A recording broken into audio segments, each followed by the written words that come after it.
Hola,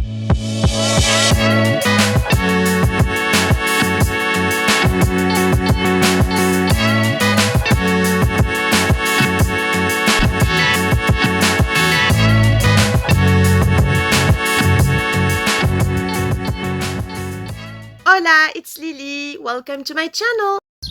Hi my lovelies, it's Lily. I'm back again with another video. Jimin was live earlier on Weverse and oh my god, he was looking so cute.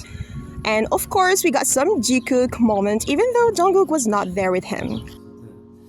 비 오는 날이 너무 많잖아. 딱히 없는 것 같아.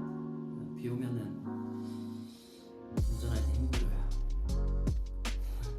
Jimin was waiting for Jungkook outside the dorm after he called him. Jikook then went to the rooftop together and talked. Jungkook apologized and said he would do better. Then they cried together, hugged each other, and went inside.